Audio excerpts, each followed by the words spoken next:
Good morning or afternoon, boys and girls, 7th grade social studies. This is your independent study video, and this should walk you through everything you need to know to wrap up Chapter 4. Yesterday we talked about Chapter 3, the clash of the French and the British, and we focused on why the French were a better choice for the Native Americans than the British overall. We talked about the Albany Plan proposed by Ben Franklin. We're going to start off with the Albany Plan. Your job right now is going to be to go to Schoology. I'm going to show you this stuff here, if I may pull this over. And you are going to go to, goodness sakes, I'm in math. Let's go to Soc. I think I should teach another subject or two. What do you think? All right, you're going to go to quarter 3-4 history. You're going to go into your quarter 4 colonies, and there's going to be a drawing task in here. You're going to click on that. And what I want you to do in your notebook is to use this picture, and as it says here, duplicate this drawing, label each part, and then in your notes describe why, what join or die means. Go ahead, pause the video, get to that page, and do that task. When you're done, hit play again. Okay, and you're back. So now we're going to focus on your notes. I want you to show Mr. Resch your drawing. That is going to get you the notes page for 4.4 French and Indian War. Many of you might be excited about this because we are actually going to talk about bloodshed and battles and blah, blah, blah. But actually, this is going to be a very quick run through. I'm going to try to hold myself to under 12 minutes and have you watch a video montage quickly and possibly some study videos, as this is the last section before our Chapter 4 test. It will be tomorrow. So here we go. The story goes like this. The British take action first. And I'm going to pause right here and pull something up quick. So like I was saying, I was going to pause so to make sure that you have this green foldable. You're going to fold it like this, and our goal is to zip through all these notes. You're probably going to have to pause the video here and there to get the fill-ins, because I am not going to be showing you the answers here. I might start you off with the first one, but then your job is to stay with it and fill them in. I will follow it just about verbatim. So you have this, so now I'm going to make it disappear. We're going to start with the British take action right here. In 1754, the French and Indian War begins. Okay, so listen for that. All right, go away. Good. So like I was saying, I'm going to start off with American story, and it has to do with this guy right here, Chief Pontiac.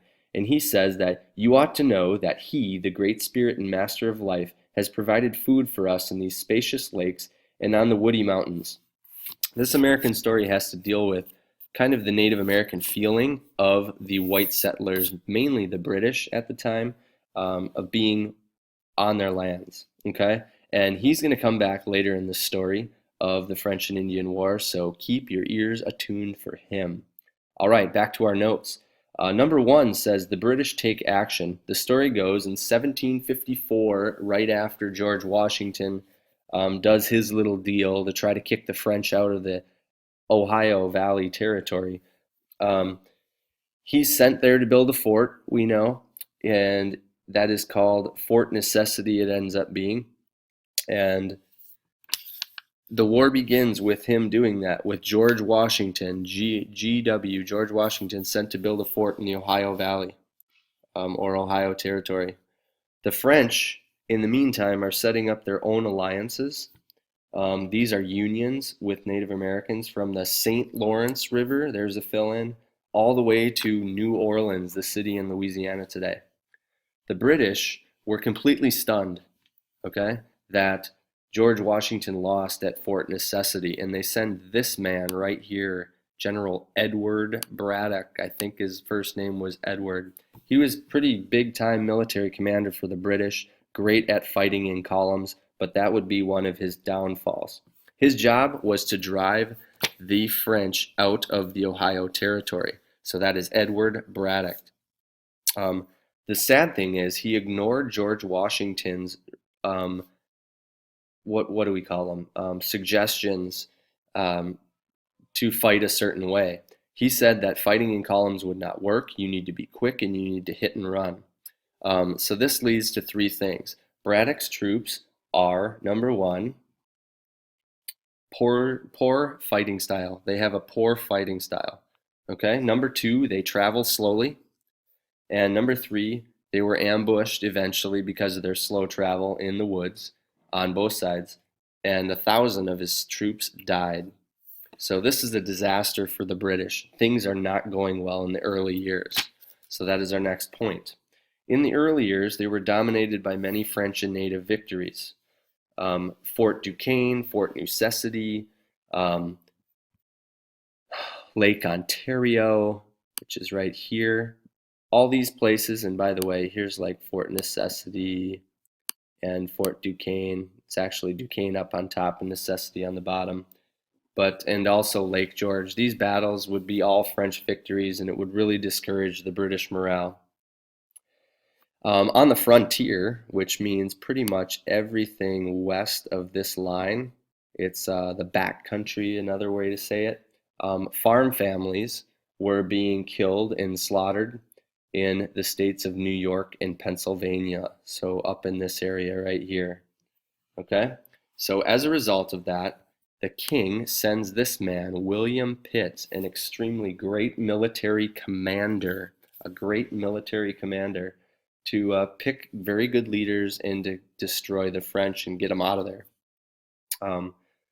He was the one who actually made a key decision. He actually decided that Great Britain would pay for the war.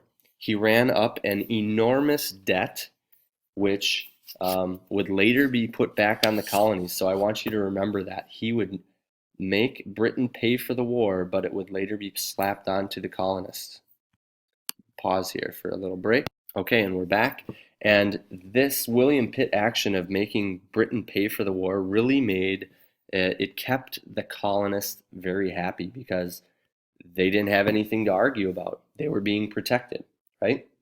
William Pitt rather created many paths in the Western territories that would help him be victorious. And I'm just going to grab some marks here. He wanted to create a path to the north, to the west, and through the Great Lakes area. And what this would do is it would kind of split up the French power, and it would make the attack happen on many fronts. Okay? He would go through Fort Duquesne as well, which is this way. All right? Okay, now we're on to this great big picture here, which is showing you the Battle of Quebec.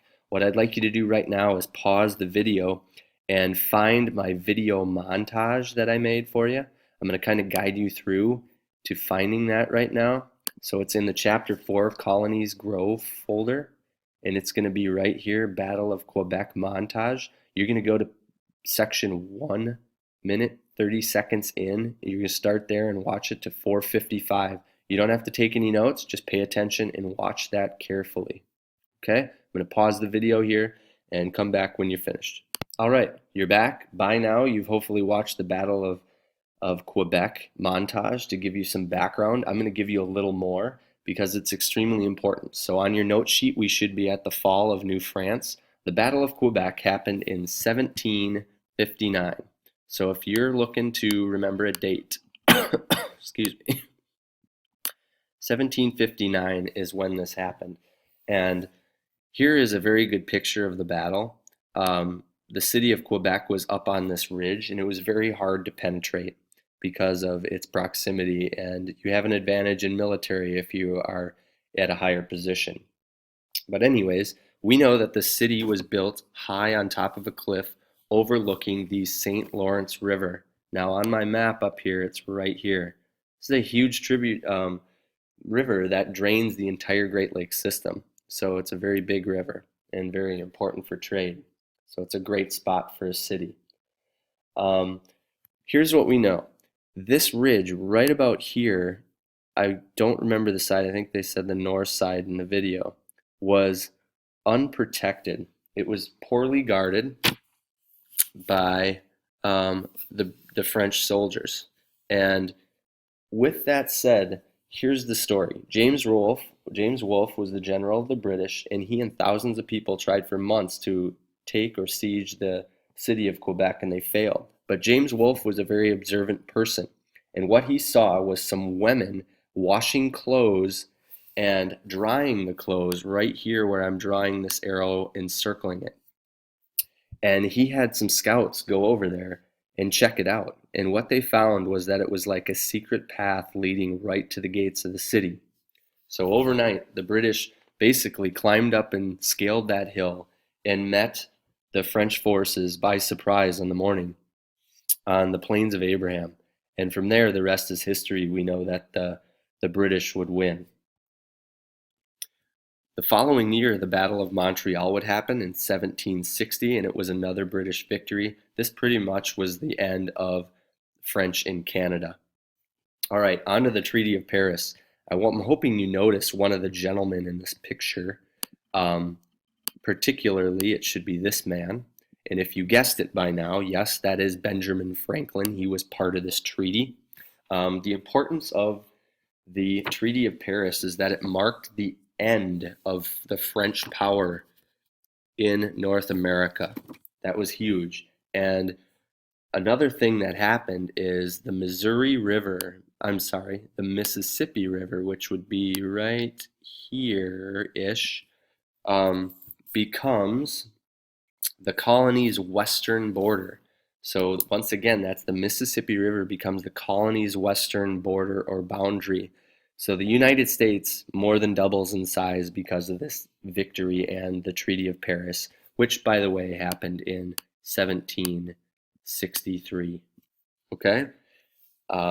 Spain is something we need to talk about here quick because the Spanish really were down here in the Florida area. You know, Columbus landed over here in the Bahamas, and then the Spanish would move west. So the Spanish, like I sometimes say, actually gained out of this treaty. They gained the Louisiana Territory, which would be pretty much everything here, if I could draw it, everything over here, plus this really important city right here, you probably guessed it, New Orleans. So the port of New Orleans became a very big possession for the Spanish there.